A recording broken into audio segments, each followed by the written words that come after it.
Hello. It's your girl Lovely the Great, and I'm gonna do a series of videos for tonight's dinner. I'm gonna do separate videos for separate dishes because of the video time that I have when I'm recording. I don't have enough time to do them all in one long video. So I'm gonna start with the meatloaf. I'm going to be using a 3-pound ground beef, 100% ground beef, or at least that's what it says. And this is like a nice size for my family because I have a big family. I'm going to be using a McCormick meatloaf mix. I'm going to use 3 eggs because on this it says 2, but I'm using more than 2 pounds of meat. So I'm going to use 3 eggs. It says 1/2 cup of milk. I'm going to use like more like 2/3 cup. It says 1/4 cup of dry breadcrumbs. I do have the breadcrumbs. I have the Italian. So I'm gonna go ahead. The first thing I need to do, of course, is to take off my rings because you know you're gonna get really dirty. You're gonna have to put your hands up in here, and I don't want all that meat all up in my ring and shit. So if I can get them off, I've been wearing them for so long now. I just washed my hands.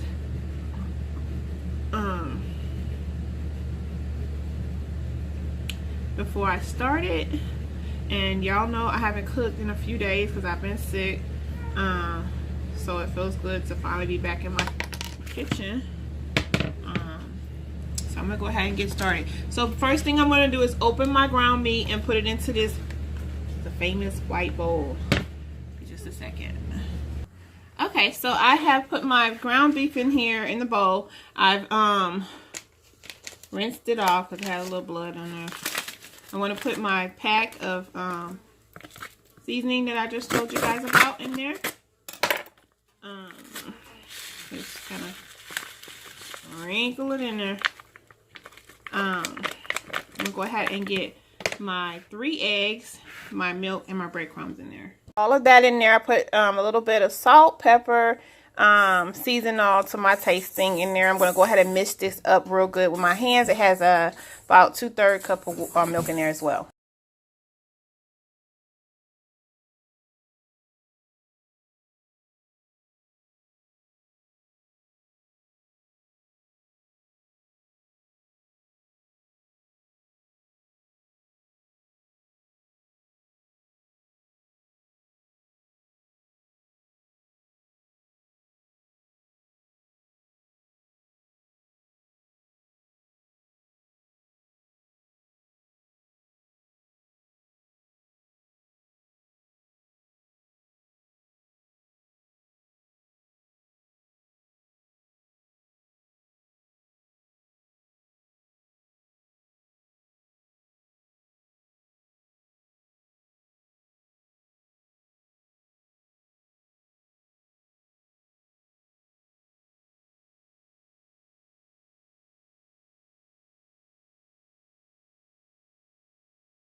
So in this little small video, I'm going to show you how to make a Mexican cornbread.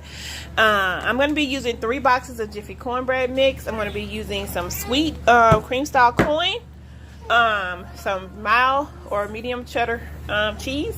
And I didn't have any jalapenos, y'all, because I don't really buy them. So I'm going to show you a substitute that you can use. I had my daughter go and pick up a bag of cheddar and jalapeno crunchy Cheetos. I'm going to crunch those up real good, like smash them up real good, and we're going to use them.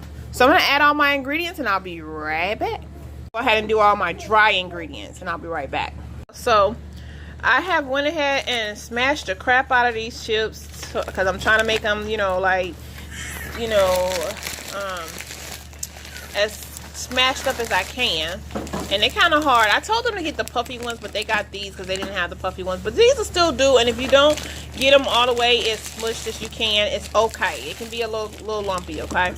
So I'm gonna go ahead and pour some of this in here. I'm not gonna pour the whole thing. I may put them all in there because I like the flavor, and it already has the cheddar cheese flavor as well, so it's like a double bonus. Okay, so I put some oil in the pan, and I put that in the oven already so it can heat up. Now, when I crunch these up, y'all, some of them are nice and crunchy, you know, nice and small, and some of these are kind of, you know, big or whatever, but it's okay. Like I said, it is still okay, y'all. Don't worry. I'm gonna go ahead and add to this mix. I'm gonna go ahead and add excuse me, 3 eggs to the mix that we have right here. 3 eggs. I'm going to add my can of cream style corn and 3 eggs and mix that in real good. And then, oh, I'm sorry, not just that. Cream style corn, 3 eggs, and a half a cup of milk. Okay, we're gonna mix this up real good, y'all.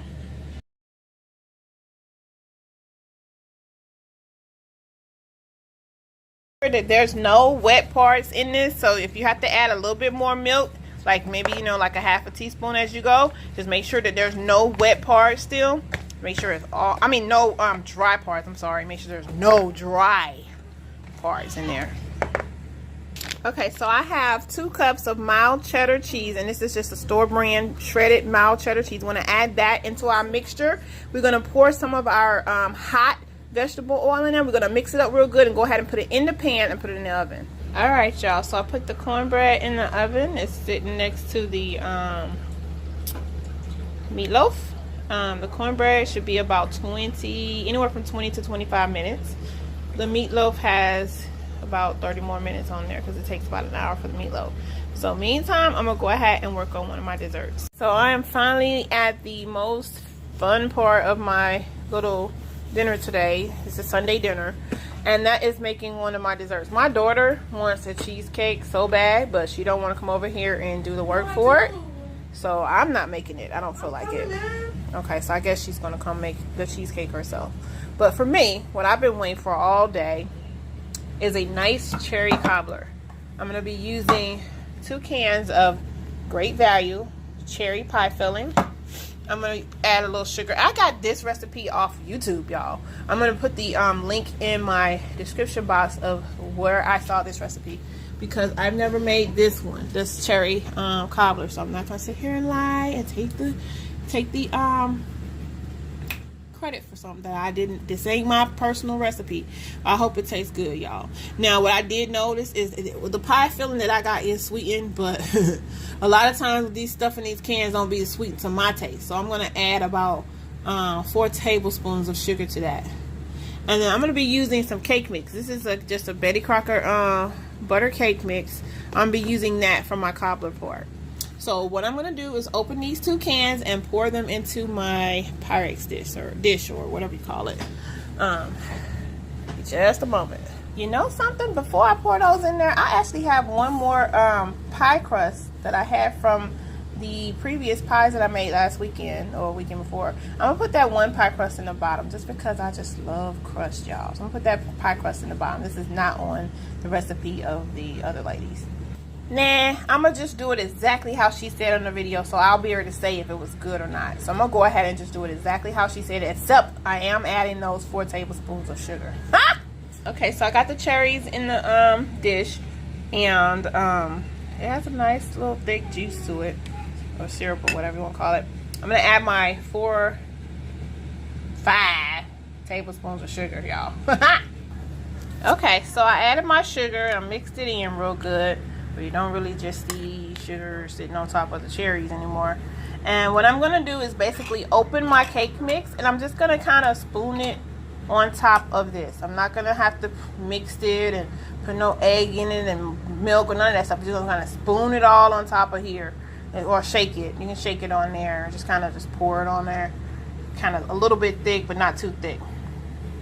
Alright, you guys, so I basically used about a half of the bag of cake mix, and I just sprinkled it on real nice and evenly across the pie. And I take a little bit of this and kind of smooth it out, and just kind of get it a little smooth, as smooth as you can. My hands are clean. Alright, we don't want to put it too thick. This is what's going to make your cobbler, y'all. So the next thing we're going to do is take about a stick of butter and put it in a cup, put it in the microwave, melt it. Butter is ready. I'm just going to basically put it on top of there. I'm going to drizzle it all over or whatever on top of the cobbler. Okay, you guys, so this is what it looks like. I'm gonna go ahead and put this in the oven. I have my oven already on 375. I'm gonna put it in the oven. I'm gonna see how it's doing in about 40 minutes. Y'all, so the timer has went off for the cornbread. I'm gonna take it out and take a look and see if it's ready yet. We got the meatloaf in there, and we also got our cherry cobbler in there at the same time, y'all. They're all in there at the same time, trying to get done. Meantime, in between time, Minnie is making her first cheesecake by herself. You got it on medium? Medium? Low. Okay, low for 30 seconds and then medium for 3 whole minutes. Hey. I told her not today, I'm tired. And I had asked her to cut some potatoes, but these potatoes looking kind of not so fresh, so we're not going to do the mashed potatoes. Okay, I went ahead on and checked to see if this cornbread was ready, and it is, y'all. Now the thing about this Mexican cornbread, you want to eat it like right away, but the rest of my food ain't ready, so I'm just gonna, it's nice and moist, y'all. I mean, when I say soft, it is nice and soft, but it is gonna be so good, y'all. That cheese, ooh, I'm gonna tear this cornbread up, y'all. So I'm just gonna set it aside and cover it up or whatever, wait till the rest of the food gets ready. Just wanted to show y'all what it looked like when it's done. My greedy stuff just had to give me some out. Yeah. Oh yes. Y'all, it was so good. It's awesome. Alright, y'all, so this is the meatloaf. It had a lot of extra grease. I'm glad that I thought I had the lean, but I had the actual, you know, just ground beef with all the extra. So all that grease done came out. I'm gonna go ahead and drain that off of there. Now normally what I usually do when I'm making this, I usually put some onion powder, garlic powder. I usually cut up some onions and some bell peppers and all of that in there. Today I'm just in lazy mode. It's still gonna be delicious. It'll still be good because that season pack that I put in there, it has a lot of those different flavors in there. I did not cut up any onions. I did not cut up any bell peppers. I usually do. You know, and I usually put, you know, the garlic powder and stuff like that in there, but I didn't put any of that in there today. But it's still gonna be okay. Guess I'm gonna go ahead and drain this little oil out of there. There's a little extra grease or whatever. And the only thing I'm still waiting on, I gotta do my vegetables. Let me do these vegetables, y'all, and I'll show y'all the end result of everything. Vegetables are just gonna be steamed. I'm gonna put a little butter and a little salt and pepper. So it's not really a big deal to, you know, record or anything. So my cobbler is nice and golden looking. I'm going to go ahead and take it out and just let it sit. It's just going to need to sit for a while and cool off. This is what it's looking like. The cherry cobbler.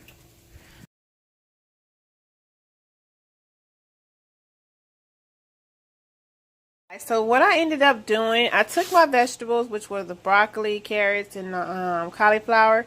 I put my corn in there. I added about a pound of cut up pieces of sausage, 1 stick of butter. I'm going to add some salt, pepper, garlic powder, onion powder, and a little bit of Tony Creole seasoning to this, and let this you know, kind of heat up whatever once it starts boiling. Let it boil for a few minutes, and then I'm going to drain most of the water off of there.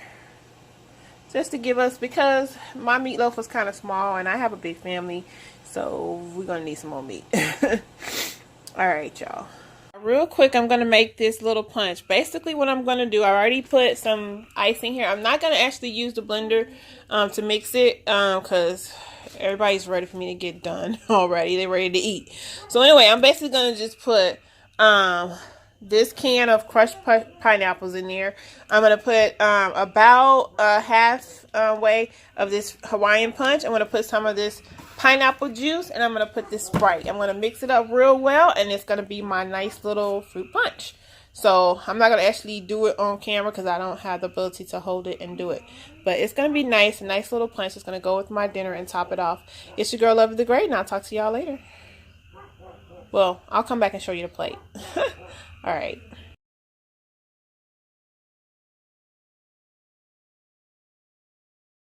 Y'all, so this is a plate. It has the meatloaf, the Mexican cornbread. I did the vegetables together with some sausage and corn on the cob. And this is a nice punch that I made. The cherry cobbler is right here. My daughter made the strawberry cheesecake. Let me let y'all see it. It's in the refrigerator. That's the strawberry cheesecake. This was our first time doing it. It don't look so hot, but it'll be all right. All right, y'all. It's your girl, Lovely the Great, and I'll talk to y'all later. Bye. Closed doors, I'm a fool for your love.